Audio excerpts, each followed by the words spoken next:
Hello, everybody, and welcome back to a brand new episode of the NASCAR Heat 5 Career Mode. I hope you're all having a great day. Today, we have some racing at Talladega in the Cup Series, as well as we have some trucks and Xfinity Series at Charlotte Motor Speedway and NASCAR Legends Series here at Eldora. And we come into this race coming off of our last Dirt Series race where we actually ran pretty decent for a change, which is not very often nowadays in our NASCAR Heat 5 Career Mode. It's been a very rough history we've had in the NASCAR Legends Series, but we got off to a relatively solid start here in Eldora, now already up inside the top 10 in just half of a lap. So about 5 seconds went by and we were already moving our way pretty forwards pretty quickly, I should say now, as we were up into the top 5 at the end of lap 1. Jonathan Cadell up here side by side with Ricky Stenhouse Jr. for the race lead, and I was already side by side with them going at it for the lead here as we went down into turns 3, and sure enough, as we come through turns 3 and 4, we take the lead, but we were quickly under attack from Ricky Stenhouse Jr. in the next few laps. On lap 4, I got into the outside wall a little bit here. I made a lot of mistakes clipping that outside wall out of turns 2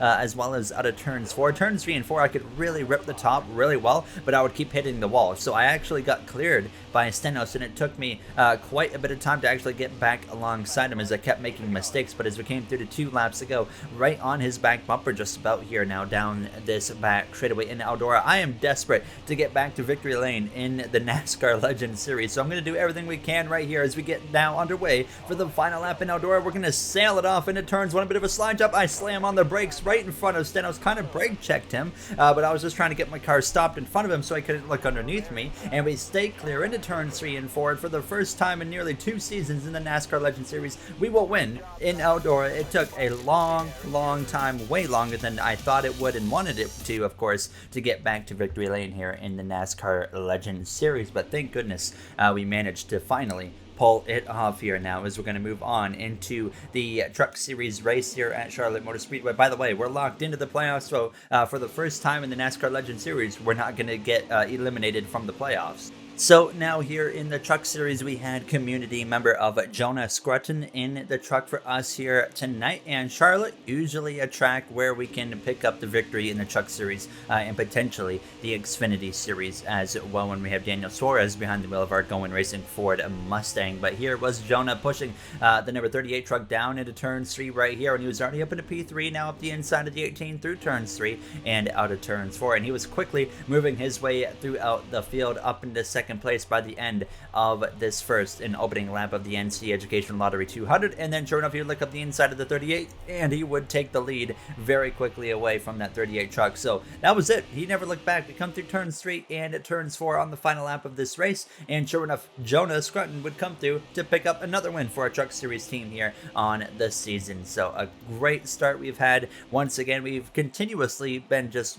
the top team in the Truck Series for the last 2 seasons, I would say. And clearly it's showing that we're going to continue this kind of maybe dominance, you could call it, here in the future. Now as we come through into the Xfinity Series with Daniel Suarez behind the wheel here of our yellow heart Ford Mustang there in that number 77 car. He started a little bit further down the field compared to where we did on the Truck Series side of things, but he got very aggressive right off the bat, jumping up to the top, going 3 wide around the outside here of the 19 of Roman Grosjean, who has had a bit of a rough season so far. Actually, Grosjean has. He won at Daytona, but ever since then he hasn't been doing very good. So now through turn 3, Suarez looking for an opportunity here, a hole to open up. Wasn't quite happening right there now as he played it a little bit safe through 3 and 4, but then jumped back up to the top, made it 3 wide around the outside, and sure enough, up into the top 10 he went already here now as he would make it 3 wide again with Kevin Magnussen into turns 1 and continued to move his way forwards into the top 5 here a little bit later on in the day, passing the 10, got to the back of the 47 of Natalie Decker, went around her on the outside as well, and then sure enough, Suarez up into the top 3. He would get all the way up into second place, passing the 20 of Brandon Jones late in this race, and then he would run down Kimi Räikkönen in the 98 car by the time they got to the final lap into turns 1, and you see right there Räikkönen goes defensive to the top, Suarez attacks to the inside through 1 and 2, and they're going to be side by side for the win on the exit of turn 2 down this back straightaway. Who is going to get here first between Räikkönen and Daniel Suarez down into turns 3 and 4 for the final time in Charlotte Motor Speedway, and Suarez on the exit of the corner is going to push up the track a little bit of contact there with Raikkonen as they come through down the front straightaway. It's going to be a photo finish there, but it's going to be Suarez just barely winning the race over Kimi Raikkonen by about half of a car length now, as we pick up yet another win on the season. And now it is time for some Cup Series racing at Talladega Superspeedway in our Roush LeBron number 6 car.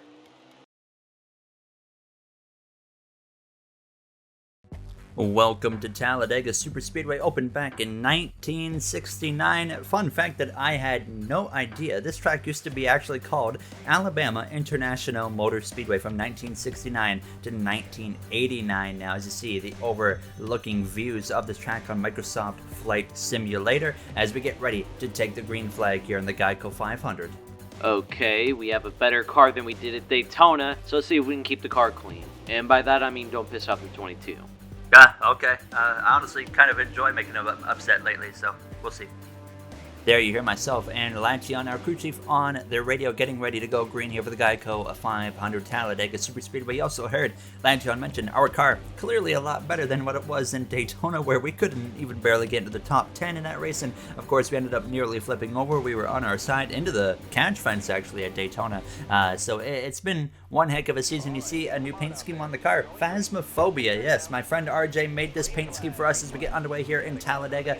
Me and my friends love playing this game, and he made this beautiful paint scheme for us that you'll see on track here today now as we are underway from Talladega Superspeedway. Starting at the back of the field, of course, didn't even bother qualifying, but we look at the last 2 episodes of our NASCAR Heat 5 career mode, a complete just change up from what we were doing 10 races prior to those couple of episodes. Richmond, we had a chance to win, just didn't have that speed that we needed at the end, and same for Atlanta. We had a chance to win again. Unfortunately, some strategy didn't work out, and the cautions came out at the wrong time, and we just didn't have the raw speed in the car to go and race for the race victory. So here in Talladega, it doesn't matter about your speed. We got an opportunity to win this race, and the big picture here is I'm not really trying to focus on winning. I'm trying to make sure we focus on points today in Talladega here, because that's going to be a really big thing to make sure that we're even further above the cut line, because for the first time this season we are even now inside of the playoffs. So a bit of a change up there as well now, as we don't have to be fully on the attack anymore, but of course we cannot let up whatsoever here on trying to move our way up through that playoff grid, and as well trying to win some stages. And this is the perfect track to win a stage and get a potential playoff point here today in the Talladega Superspeedway. So hopefully we can pull off at least one stage win, kind of is the goal, and even better if we can manage to pull off a race victory. But it's going to be very tough. It's a lot harder to win at Talladega, in my opinion, than it is at Daytona, because at Daytona you got to block 2, maybe 3 lanes sometimes, while at Talladega you got to block usually 3 lanes and sometimes 4. So when it's 4 wide behind you and they're all coming at the same time, it is so hard to cover them off. Getting a little bit ahead of ourselves, though. We're only 27th place here on the 4th lap, going 4 wide with Kyle Larson, Timmy Hill, as well as the 19 of Harrison Burton here. Now, as we came through to lap 5, though, we had kind of gotten trapped up here on the outside. Now, it's actually left the 47 of Tony Bradinger out to dry right there as I went through the middle now, 3 wide. But we were slowly trying to move our way forwards, but it really wasn't working because I could not find a way to get to the inside. Now, there's actually smoke coming from a car there on the inside. Can't tell who it is, but the caution is going to come out here halfway through this first and opening stage. So now we're going to get ready to go green. I can't tell, but it might be the 4 of Haley Deegan there that has a bunch of smoke pouring out of her car. Now it's Cole Custer currently finds himself out in front of the field here as we're going to pit for 2 cans of fuel as well as 4 fresh tires. No need to make adjustments to the car, of course, and we get ready to go green from P25. So we haven't moved our way throughout the field as quickly as I was hoping we would, but now that we're on the inside, we might be able to change that here with 5 laps to go once we cross the line here in this first and opening stage. Behind that, number 45 of Derek Kraus here. So it's definitely going to be a tough fight here to get up into that top 10. You're going to see Kraus is actually going to go up the inside here of the 66 of Sam Mayer, make it 3 wide. Gregson there on the top, Chris Buescher in the Red Bull Racing Toyota on the top as well, falling down the order just a little bit now. He's had one heck of a season so far, a huge season it has been actually for Chris Buescher now, who got sacked from the Cup Series when Christopher Bell came in and took his spot in the 17 car, but now it's really paying off, honestly, for Chris Buescher here, who's won 2 races this season with that Red Bull Racing team. And compared to his teammate of Christian Eckes, the defending Cup Series champion, he hasn't even won a single race. And I think I've mentioned that like the last 4 or 5 episodes at this point here, as we have a push coming from that 48 of Alex Bowman, our former Gordon Hendrick Motorsports teammate. Here's we're 3 wide with that 84 and the 7 of Eric Jones, right on the back of the 45 of Derek Kraus as we come through to cross the line with 4 laps to go here in this first and opening stage. So running out of time here to get into the top 10, but still 4 laps is a lot of time at Talladega. There you see Lewis Hamilton, who won last episode. He was up on the top fading as well. Now coming up to the final 2 laps here of this first stage. Now up into 15th place, but my goal here was to actually help our teammate of Tyler Reddick in the closing laps, maybe get him up into the top 10 as well along with myself. So I decided to slow up and let him go, and then I actually try to connect with him as a drafting partner. And then as we were coming through to the final lap of the stage, I decided to go up and follow him, and then he actually hangs me out to dry as I went up to assist him coming to the final lap. Oh, really? Not much to say there over the radios. It's a white flag in the air, and now we're trapped on the top. I could have gotten in behind Alex Bowman, but instead I try to pull him back as hard as I can here with the side draft. Cole Custer still leading the way out of turns 2 now, as we have a whole bunch of cars now, a whole train on the inside here that we're not really going to have an opportunity, I don't think, to get to the inside here. A huge run to the back of the 16 of Kaz Gralla there in that number 16 colleague Chevrolet. So down into turns 3 and 4 for the final time. Cole Custer actually loses the lead to Chase Briscoe in that Penske 12 car through turns 3 and 4. We're 3 wide in the middle with Derek Kraus, as well as got Christian Eckes there on the top, and that colleague driver of Kaz Gralla as we go down this front straightaway for the final time. So we're going to end up giving up stage points, unfortunately, there when we went to try and help our teammate of Tyler Reddick, who ended up decided to abandon us, and we crossed the line for a 15th place finish here in stage 2. So a little bit unfortunate kind of how that unfolded, you could say, but definitely going to keep that in mind later in this race with that 60 car of Reddick, who clearly shows he's not afraid to abandon a teammate here today at Talladega Super Speedway. So unfortunate, but we're coming to the pit lane here for 2 cans of fuel as well as 4 fresh tires. Very straightforward call as Chase Briscoe ends up getting his first stage on the season here in Talladega.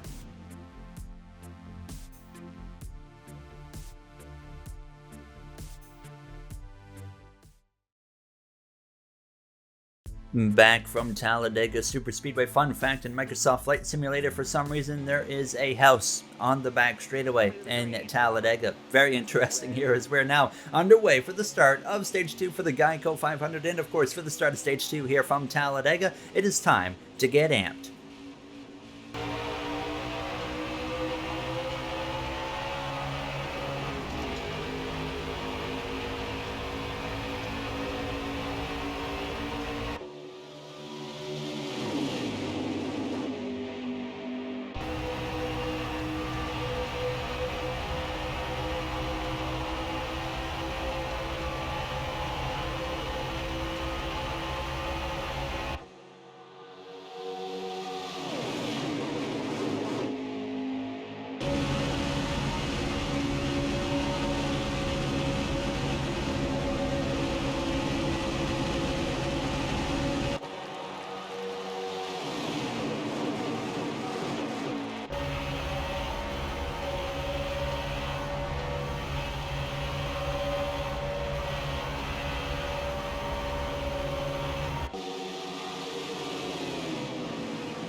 What a charge through the field at the end of Amped on the conclusion of lap 2. Up into the runner-up position we go behind that Penske driver of Ryan Preece. He won recently in Richmond, his second win that was on the season, and now we are lining him up for a potential pass here to go to the lead at Talladega. And now, sure enough, we look to the inside and we have an opportunity for the 3rd consecutive race to be leading here in this Roush LeBron 6 car. New leader, number 6. There you are, crew chief of Lantion there, new leader, number 6 car out in front here at Talladega Super Speedway. We've won multiple races at Talladega. We know how to hold on and just control this pack at times. Now, as on lap 4, it would become pretty much a perfect case scenario. Roush LeBron Racing would be 1, 2, 3. Christopher Bell in second, Reddick in third, but he's getting a huge push from the number 4 of Hailie Deegan, actually, who did not DNF earlier, so had the wrong car that brought out that console, but a huge push is going to put him up into the lead through turns 3 right now, and I decided, you know what, we have no option here to even fight Tyler, so he gets down in front of us, and he left Hailie Deegan out to dry, and well, we know he's not afraid to do that today because he did it to us earlier as well, but now it becomes a perfect case scenario for this Roush LeBron Racing team. We are 1, 2, 3, and if it stays green, nobody is going to be able to pass this lap 6 of the stage. It's still the same situation, and we were in control of this pack. What a day this is becoming. There's actually made a mistake right there and went below the W of the line, and that actually got us disconnected from draft partners with the 60 as well as the 17 of Christopher Bell. So now we had to, of course, try and get reorganized and get to that number 60 of Reddick, but then unfortunately there you see Chastain catches Bell off guard, so now I'm trying to help Bell, and Chastain is trying to side draft Bell here as we come through the center of turn 2 and on the exit of the corner. Thank goodness right here we have enough of a push from the 17. Both of us are actually going to get clear of that 99 of Ross Chastain, so we can kind of get in line behind the 60, but the caution comes out late in this second stage in Talladega, and you see a very mixed strategy here. I did not want to take the risk that we took in Atlanta where we accidentally stayed out in a similar kind of timing situation with the amount of fuel we have left in the car. So I decided to come into the pit lane here along with my teammates of Tyler Reddick and Christopher Bell to make sure we are guaranteed to make it to the end of this second stage, and we will again have to pit at the end of the stage. So we might have just given up stage points in general and a potential stage win, but we at least have security of making it to the end of the stage in the first place now as we are back underway. It's only 3 laps to go, so honestly we probably could have stayed out and made it probably by a lap or so, so we might have made a mistake right there coming in, but it really doesn't hurt with the way this car is still to play it safe at times. And hopefully these last 3 races are really a good sign of things to come with this Roush LeBron Racing team, because like I said, we competed for a win in Richmond at Atlanta. The Atlanta one, it was kind of a lucky one. We lucked into being in position to contend for that win. But Richmond, I mean, we didn't really luck into anything there. We were just having or showing raw speed in the 6 car. And at Talladega, of course, we always run well pretty much at Talladega here as we come through turn 3. But honestly, we got to be focusing not necessarily on running well. We need to be focusing on getting playoff points and race wins that give us 5 playoff points. That's the main thing now as we came through to the final 2 laps, and now we're approaching the final lap of the stage here in P16, and we can't get playoff points when we're not even getting stage points in general right now as we go down into turns 1 alongside that number 24 of William Byron. Up front, Hailie Deegan leads the way. We saw a Ford Mustang of Chase Briscoe for Penske win stage 1. It might be a Mustang once again here for Stuart Haas Racing of Deegan winning stage 2. Down this back straightaway we go for the final time. Couldn't quite make a move there as we kind of lost that draft, but the caution comes out anyways, and Hailie Deegan will win stage 2 now as you see a bunch of smoke pouring out from the 99 of Ross Chastain, who's right on that bubble right now as he is currently winless compared to his teammate of Josh Berry, who's got 2 wins so far on the season now as the caution is out, and we're going to come in for 2 cans of fuel, 4 fresh tires, as well as just no adjustments. Once again, car felt great, was good speed, and it was driving great here as Hailie Deegan wins stage 2.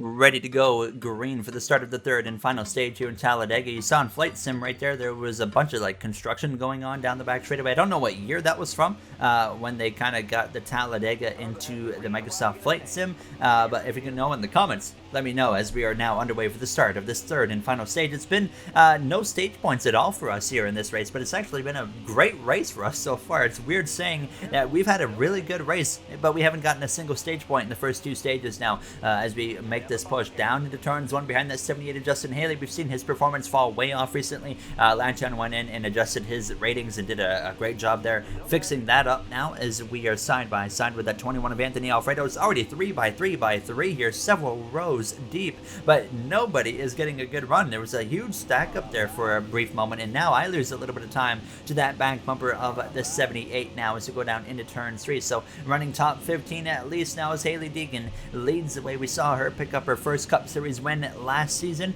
in Indianapolis at the Brickyard 400, and I remember that was pretty much because of me, because instead of passing her, I accidentally hit her car and pushed her forwards, and that completely took our opportunity to win that race away. Now as we come through down the front straightaway, first lap of this third and final stage complete as we go down into turns 1. Harrison Burton up there in the mix right now. Only one Joe Gibbs driver has won the season, and that's Ty Gibbs. Last season at this point, it was Harrison that was leading that Joe Gibbs racing team, but right now it's been Ty. So very interesting to see, though, as they continue, though, to struggle, just not nearly as much as they did last season. Kyle Busch is running a lot more competitive and should make the playoffs now, but we'll have to wait and see if he can get to victory lane first, because we haven't seen Kyle win yet this season. He picked up one win last season, and here in the final season of his career, we would love to see him at least make the playoffs this time and win some races while he's at it. Now as we're back up inside of the top 10 here, as we're closing in on the key moments of this final stage. 14 laps to go. That's still a lot of laps, but you want to be up front right now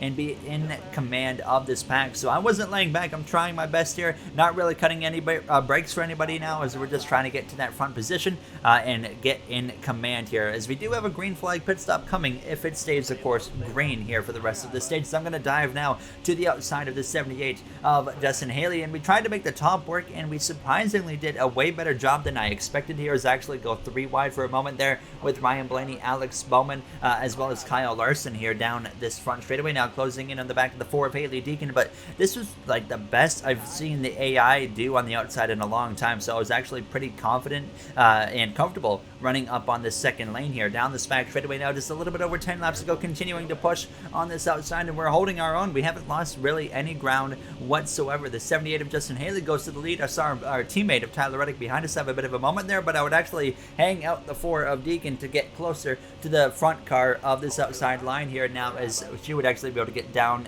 in line behind us, thank goodness there, so she really didn't lose too much.